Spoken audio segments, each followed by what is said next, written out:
so cargo dimensions for the vehicle are going to be showing up. So we have plenty of width, depth, and height, specifically in the cargo area by itself. As you can see there, lots of room, which is definitely a nice thing. Folding the seats down inside of the Nautilus, we do have a few different ways that we can do it. So if your trunk wasn't open, you could literally open up the back door, and then we do have a little release just off to the side of the seat. We can lower it down that way if we wanted to. But if you're in the trunk and need to have that thing folded down instead, there's a few buttons just along the side there. So we've got a button for the left and the right side. Same idea, we literally are just gonna press and hold, and it's just an electronic release down. But look at how much more depth we have in that second row, or I should say for the vehicle itself, when we've got that second row folded down. Now, a few things about availability for what's going on in the trunk. So you saw earlier, in order to fold the back seats down, we can just press and hold one of these available options. We do have a 12-volt power point there on top of that.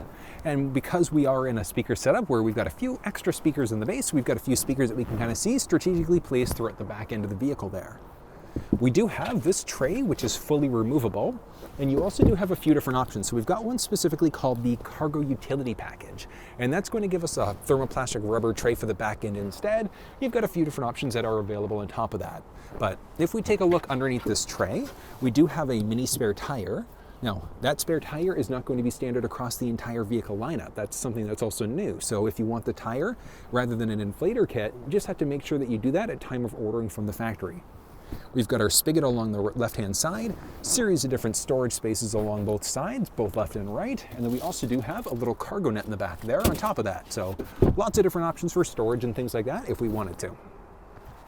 Now, the vehicle itself does also have a cargo shade. So the cargo shade is available optionally directly from the factory at time of ordering, or you can just do it aftermarket instead if you wanted to. So if you're kind of freaking out like, oh, I didn't get it from the factory, don't worry about it. You can also get it as an aftermarket install through your Lincoln dealer when you purchase your vehicle.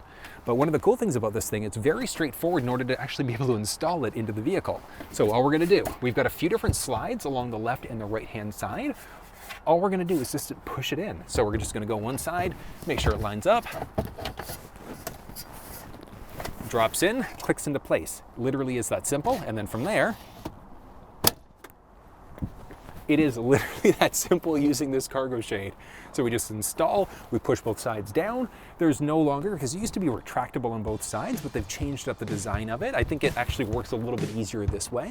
And then, as you saw there, it just slides back in order to hide any cargo we might have underneath the vehicle there. And closing this thing down also very straightforward. So we've got a little handle there that we can kind of push it out of the way if we want to. But all we're gonna do is we're gonna kind of lift up, so we're pressing down, and then it slides forward. So it literally is that simple to be able to use this thing inside of the Nautilus.